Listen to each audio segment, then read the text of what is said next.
Today I'm going to reveal a secret, and this isn't clickbait. Sometimes, not all the time, but sometimes, I don't memorize every word that I want to say in my videos. Sometimes I use a teleprompter. But the prompter doesn't have to be a word-for-word reading of a script. I use it as a guide to keep myself on track while still allowing for that natural authenticity. If you're not familiar with what a teleprompter does, it's basically a one-way mirror that sits at an angle in front of your camera. And then it reflects a display from below, which is usually a script or sometimes directions, but it can also be images or even like a live monitor of what's happening. And that lets the person in front of the camera read the information without taking their eyes off of the lens. This is the GlideGear TMP100, and no, this is not a sponsored video. I just searched for prompters on Amazon and found this one. I've been using the GlideGear overhead rig for about 1.5 years, and I really like that, so I thought I would give this a try too, because they seem to make pretty good stuff. So the best part though about this prompter is that it sells for about $200, which is a crazy good deal.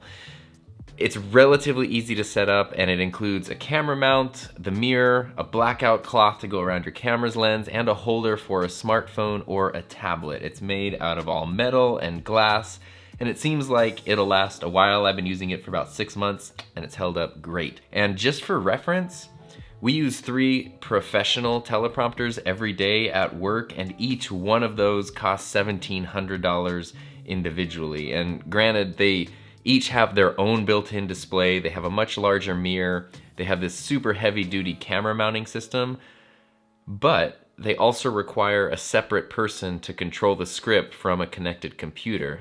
And even though they have more features and have a bit better build quality, I honestly have never understood why those prompters cost as much as they do. So compared to $1,700, $200 for a teleprompter is a steal. Now, there are a lot of variables that determine whether or not a teleprompter would improve your workflow, but for what I do, I've personally found it to be a really huge help. And I don't use it on every single video, but for technical tutorials or review videos, like this one where there's like all these specific points that I want to hit, it really does make a world of difference. So like in the past, if I made something like a review video that came out to 8 to 10 minutes when it was edited, the unedited like talking part like this would sometimes go for like 30 or 40 minutes.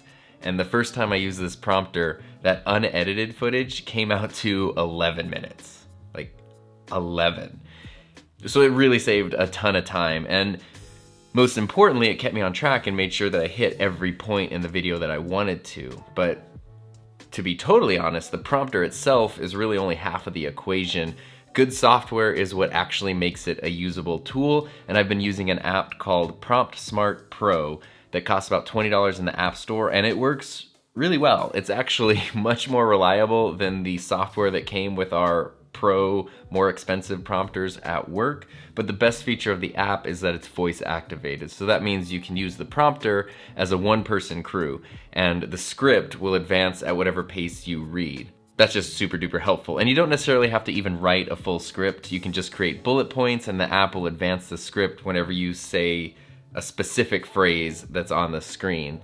The app does sometimes stutter and freeze, so it can be a little bit buggy, but it works well overall. And what I've been doing is just writing my scripts in the Notes app on my phone or on my computer, and then just pasting them into the Prompter app when I'm ready to film. Even though this prompter does accommodate a tablet, which sounds awesome, I actually do prefer to use my phone, since the smaller screen of the phone directs my attention more specifically towards the camera lens. So that reduces the chance that you're gonna notice eyes moving back and forth as I'm reading. And to be totally honest too, I try to just get the gist of what's on screen and then put it, naturally into my own way of speaking and not just robotically read word for word what's popping up on the script. But making it less obvious that you're reading off a prompter is important. And if you've never used a prompter before, it definitely does take a bit of practice. It doesn't feel natural at first, just like sitting in front of a camera doesn't feel natural at first. And to be totally honest, I'm always a bit wary of bringing new tools into my workflow because I don't want to screw anything up.